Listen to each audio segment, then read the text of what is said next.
must have hit too many blinkers. Whoa. How did I end up in the Asmongold dimension? Rizzler, welcome to my joking room. This place exists between dream and reality, mind and matter. It is a room that only real ones may enter. I am Freak Gore, the Sigma of this place. Remember it well. Yeah, can you send me back? I gotta get to my nighttime looks maxing routine. I summoned you to fap my boner. Speak of important matters, haha.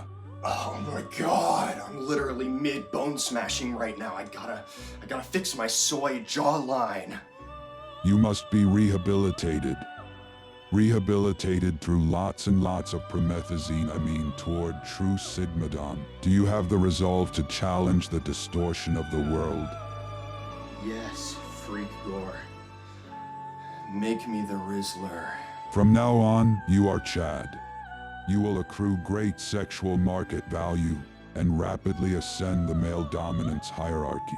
I have high hopes for you, Spurg. We will surely meet again, eventually. Yes! I'm a red-pilled, hard-maxed Ubermensch. I have a high sexual market value. I'm Chad! Are you scared? Masking is a behavior wherein an individual represses their true temperament in response to social pressures. It can be exhibited by anyone in a variety of different ways, but it has been studied with particular concentration on the neurodivergent, the special squad, my brothers on the spectrum. That's what the mask is. That's what the point of the mask is. I want nothing more than to clip this onto my shirt or something, but it is garbage, and the second I instantly muffled. It's terrible. So not long ago, I replayed Persona 5 Royal. Very, very good game, by the way. Very good game. Lots of good characters. If you don't know anything about Persona,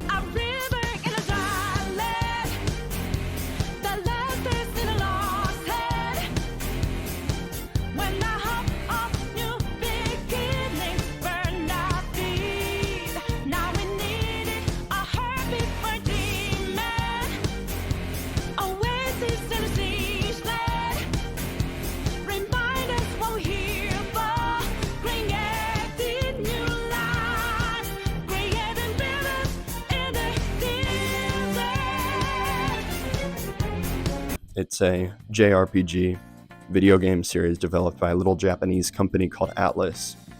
Though the themes of each game differ, the primary formula is pretty much exactly the same through all of them. You, the protagonist, have awakened to the powers of a persona, a physical manifestation of your identity and innermost desires. You gain access to this ethereal world called the cognitive realm, within which you can observe a person's shadow and influence their cognition through physical action. You also meet other companions along the way, whom you help awaken to their own personas, and together, you and your friends protect the world through your actions in the cognitive realm. Now, there's a lot more to it than that, right? But this video is not meant to be an analysis of the Persona series. You can find fucking thousands of those on YouTube already. I promise I have absolutely nothing valuable to add to that conversation. In Persona 5 specifically, though, you and your friends work to better society as a vigilante group called the Phantom Thieves, of which you are the leader. And the reason why I'm referencing Persona 5 specifically, as opposed to its predecessors, is because P5 deals with the idea of wearing masks to conceal one's identity from the world, and casting those masks aside as an act of rebellion and defiance in the face of greater power structures. Persona 4 does do something kind of similar to this, but it deals more with the idea of confronting and accepting the parts of our subconscious that we try to deny. You're me, and I'm you, damn it. The shadow self so to speak. Our persona is our public face, whereas our shadow is the opposite. Oftentimes, it directly conflicts with the conscious image of ourselves that we show to the world. That being said, it's challenging for most people to express themselves authentically to the world. I mean, granted, it's probably impossible for someone to act in a way that's genuine to themselves in every scenario of everyday life. It's probably not a good idea to do that all the time, but nonetheless, an authentic lifestyle is one that is clearly very undervalued in our society. My goal here is to provide a nuanced understanding of masking and why we may want to consider no longer hiding between the masks that we've so carefully constructed. At the end of the day, it all comes down to values and priorities. People wear masks for a reason. I mean, it's an unequivocally useful social tool. I won't impose upon you my own judgment regarding whether or not you should or should not conceal aspects of yourself behind a mask in your everyday interactions. I will inform you of some of the dangers behind wearing these carefully constructed masquerades, however. Hiding aspects of yourself always comes with its own consequences, regardless of your confidence in your ability to do so. That's dark. And I know dark. We all mask to a certain degree. Put simply, we construct our social masquerades to guard the parts of ourselves that don't align with our social environment. The ones that we presume, falsely or otherwise, people don't want to see. Masking can be a conscious or unconscious process, though we often use it without conscious awareness as a result of behaviors ingrained in us over the course of our lives. It's as much an adaptation as an octopus mirroring the hues of its surroundings to avoid danger. Camouflage. Alternatively, we don them to conceal the parts of ourselves we aren't proud of. This requires a certain amount of self-awareness, so it's usually a conscious process and is harder to maintain. Persona 5 shows us why each member of the main cast has decided to conceal some aspect of their true selves, neglecting their genuine desires at the mercy of the circumstances that they're shackled to. Makoto Nijima, for example, is an upperclassman at your school as well as the student council president. She's become obedient in the face of authority for the sake of a letter of recommendation that the principal is dangling over her head to keep her in check.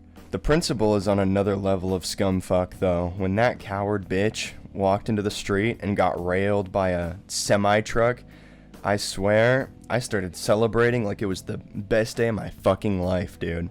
I know the impact had to have been crazy, too. I mean, the BMI of that creature was wild. Makoto is even further forced into obedience when a major player in the criminal underworld, Kaneshiro, threatens the group with incriminating photos because of Makoto's reckless decision to confront him alone for his cruel misdeeds. Of course, she eventually breaks free of her psychological restraints, but more on that later. It's not hard to imagine that keeping track of so many different masks and remembering to apply each of them to everyday situations is fucking exhausting, right? And let's be real, with how many charlatans there are running around all over social media with the single-minded goal of turning your attention into a number, it's not really surprising that so many people don't even know who the fuck they are anymore. There are so many voices in our ear telling us what to think, value, desire, and pursue. And yes, I deceived you with the title of this video. I'm not going to give you an answer regarding whether or not you should engage in social masking. I mean, I'd be a hypocrite to tell you how to live your life after spending a significant portion of the latter half of this video shitting on the whole wave of influencers role-playing as authorities on their grift of choice. Insight is all I can offer. There are an endless number of masks that a person might adopt for an endless number of reasons. A mask that most are aware of is one that I like to call the niceness complex. This one comes in a lot of forms, though in the vast majority of cases it isn't worn with malicious intent. Imagine you're having a conversation with someone who is, in every sense of the word, a nice person. They're accepting, friendly, empathetic, liked by everyone and for reasons that make a lot of sense. Yet, in response to criticism, this person has a habit of neglecting accountability and hiding behind others for respite. In short, this person's action, including their nice disposition, are driven by an underlying need for external protection and validation. Their fear of disapproval has led them to hide behind this veil of cordiality. If observing their behavior through an uncritical lens, however, these truths are undetectable. A person may be nice, but that does not make them kind. Niceness is not the same as kindness. The archetypical nice guy, or nice girl, is a more inherently predatory example of the niceness complex in action. You're a woman on a first date with some dude named Peter, who's accommodating to the extreme, appearing to place a lot of value on your feelings and needs. Once the date is over, though, the mask slips, and Peter feels entitled to some action. Peter's trying to get his Peter wet. Of course, you deny his slimy little antics, but now you're apparently the ugliest creature that Peter has ever bore witness to in his life, and you never had a chance with him to begin with. Fuck! Maybe he spices it up even more and threatens to kill himself, and your selfishness is what pushed him over the edge. You know, perfectly reasonable behavior that I'm a huge fan of, by the way, and I do myself, frequently. This is what I like to do. This all sounds very negative, and in some cases, niceness can certainly be a weapon. Even so, someone who is nice can also just as easily be kind. The two are obviously not mutually exclusive. An unconscious desire to protect oneself by product of anxiety towards social condemnation is a significantly more common reason that a person may express a niceness complex. Anxiety is definitely a common impetus for someone to wear a mask. We are also socially conditioned as children to act with friendliness toward our peers, and in submission to authority, most notably in a classroom setting. Some people, though, do choose to wear a mask to hide a hidden, malicious nature. Henry College is like doing one good thing, which is that like if you have these millionaire, billionaire, WASP fail sons, at least taking them out of other colleges so they can only do date rape to other billionaire, millionaire failed daughters is like, in some respects, you know, from a utilitarian perspective, of course, a little bit better. You know what I mean? Like taking these guys and putting them in a pen with one another is ultimately getting them away from the broader society. I'm not stating that it's a good thing that date rape is happening. I'm saying that date rape... There are certainly predatory people crawling around out in the world. On social media, we tend to see influencers who mask their intentions by feigning empathy for an audience they want to manipulate. Often, this involves putting one group down, assigning a scapegoat, to create a self-destructive echo chamber for the targeted party's opposition. They pretend to champion causes that they don't actually care about. They're good at pretending to care, but that's all part of the mask that you fell for. Fellas, we have a serious cultural disaster on our hands. So many of the influencers who seem to blow up in popularity on social media are total frauds. The emergence of a certain bald sex trafficker really blasted this shitty behavior into the stratosphere. Even continuing his spectacular fall-off, we continue to see the worst, most disingenuous of mankind finding the greatest success. If you threw me into a cage full of lions, I wouldn't walk out unharmed. I'd come out fucking pregnant. The point I'm trying to make here is that authentic, positive male influences are few and far between in the digital space, so we're left with a choice. We may resign ourselves to ignorance and thoughtless consumption, or we may seek literacy and deeper reflection. Though Persona 5 is very definitively a commentary on Japanese society, a fair amount of the issues it brings to light are strikingly relevant to modern-day culture in other developed countries as well. The first main boss is your school's gym teacher, Suguru Kamoshida, a former Olympian volleyball athlete who is widely respected for his contributions to the school's volleyball system. Turns out, he's also a child molester. One of the more prominent antagonists is a corrupt politician named Masayoshi Shido, who uses powerful yet eloquent rhetoric to appeal to the fearful emotions of the public, promising a safer and more prosperous country for the citizens of Japan under his guidance.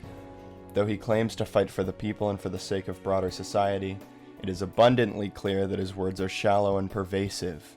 I feel like I've heard this somewhere before. The sheer extent of Shido's influence over the events of the story might seem too extreme to be possible, but there are so many real-world examples of larger-than-life personalities bending the perception of the masses to their will. Those were just two antagonists in the story, though.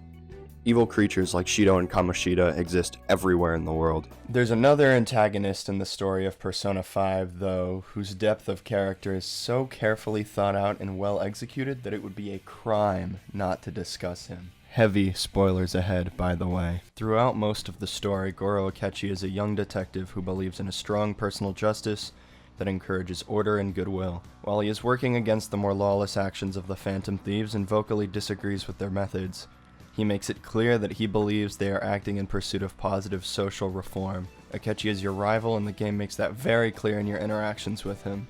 You learn little pieces of information about his past and personal life, notably that he doesn't really have any friends, was abandoned by his shitty father, and was left an orphan after his mother killed herself following his father's absence. He is the first person to discover on his own that you all are the Phantom Thieves, and he eventually joins you for a mission later on in the story, promising to ensure you're not discovered by the police as long as you agree to disband the Phantom Thieves after the mission is complete. He then backstabs you, hands you over to law enforcement, and not long after, attempts to murder you in cold blood while you're still being detained. What are you?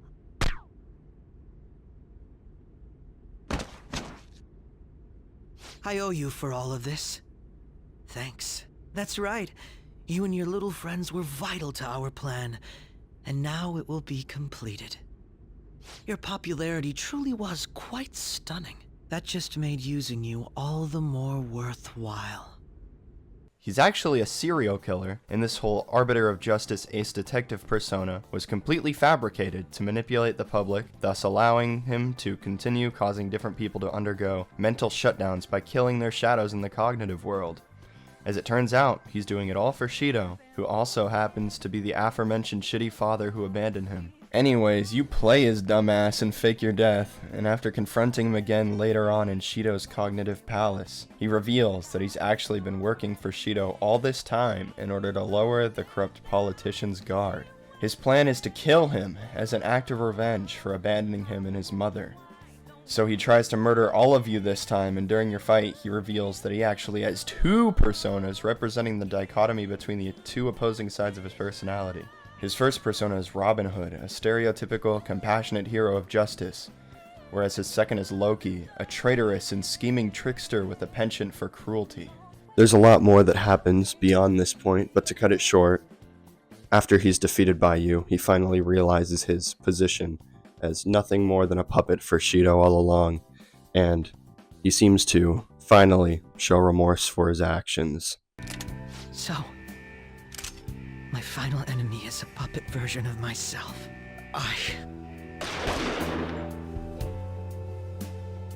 His signal is gone. He sort of comes back in the fucking amazing additional story content that was added in Persona 5 Royal, the updated version of the game, but among many other lessons, Akechi's story tells us something very valuable. No one can uphold a mask forever. Even if just for a brief moment, every mask slips at some point. It's when you are able to catch those brief moments of clarity into another person that you're given the opportunity to see that person for who they truly are.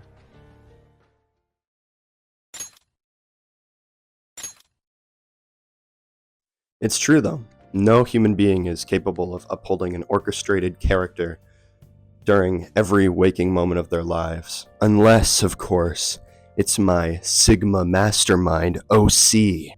When you're observing a person, ask yourself a question. Do their words match their actions? It sounds obvious, but we love to ignore what's right in front of us. More often than not, you'll probably pick up on cues without even realizing it, and your intuition will do the heavy lifting. Trust your gut sometimes. If someone seems off, but you can't really explain why, that gut feeling may be coming from somewhere. Akechi constantly has little moments where his facade falters around you, some more blatant than others. His betrayal isn't a surprise, because the entire game has built him up to be antagonistic towards your cause. He has this disingenuous tone in his voice throughout the entire game, and despite how cunning he is, he's not really a great actor. It only makes sense that he would be the culprit behind the mental shutdown's case. Or maybe you just don't even need to think about any of this shit at all, and they put it all out there for the world to see. That's what we like to call going mask off. And then you dumbasses, 3 years later, believe some bitch that makes the same fucking allegations again! Wake up! Come back to reality! For making it happen. Thank you.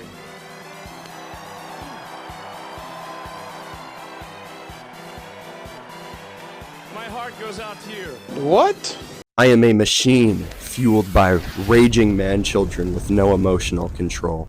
There's really no one way to tell whether or not someone is presenting a falsified version of themselves to you. Ultimately, it's practically a guessing game with certain tells that can improve your odds.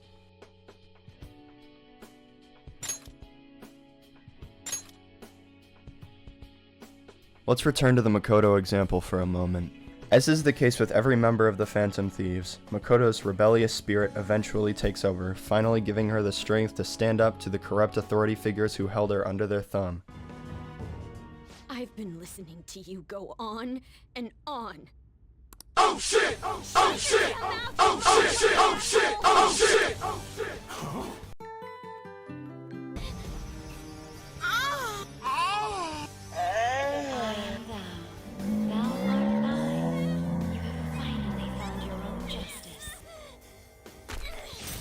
This memorable day marks your graduation from your false self. What the hell?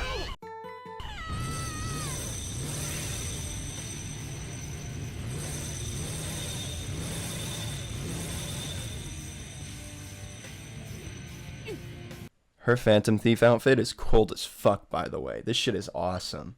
In the story of Persona 5, when a character first begins to awaken to their persona, a mask appears on their face. They then tear that mask off during their awakening, which allows their persona to manifest beside them. Beyond that point, whenever a party member uses a skill tied to their respective persona in combat, their mask temporarily disappears as if allowing that persona to act freely. Once the action is completed, the mask reappears on the character's face. It's a subtle but really essential touch that does a lot to visually tie the game's themes to the actual gameplay.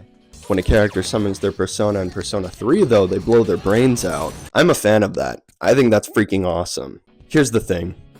Persona 5's story has its fair share of problems, for sure.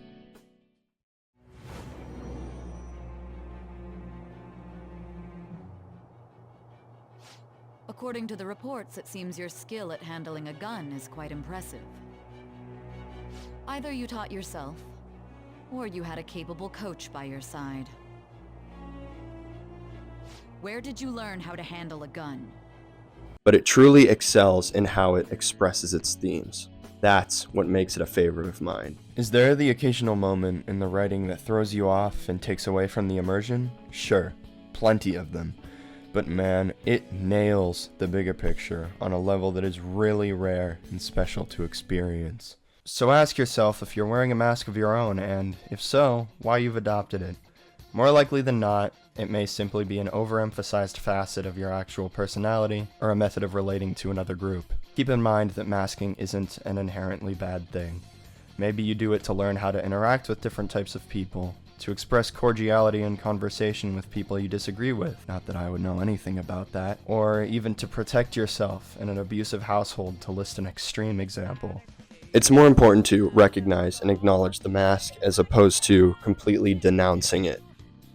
Recognize when you can let go of it and express yourself for who you truly are. By concealing your true self, you're suppressing the inner voice that makes you a unique and free-thinking individual. You're a human being, a complicated, intricate mess of contradiction and nuance. At the end of the day, a lot of motherfuckers are mentally ill, and even more are just unfulfilled. It's easy to make fun of people who, for example, fall victim to noxious ideologies. We should probably prioritize empathy, making a positive difference in the lives of the misguided before they pull an Elliot Rodger and turn the nearest sorority house into Tiananmen Square. Don't let other people tell you what you should think or who you should believe. What are you trying to prove? Who are you trying to impress? In an age polluted by monsters wearing a human mask, encouraging independent thought has become more crucial than ever. So if any of this resonated with you, then maybe consider loosening up a bit. And if not, you want to live as you are, then hey, more power to you. Don't let me tell you what to do. Just remember, I can see you.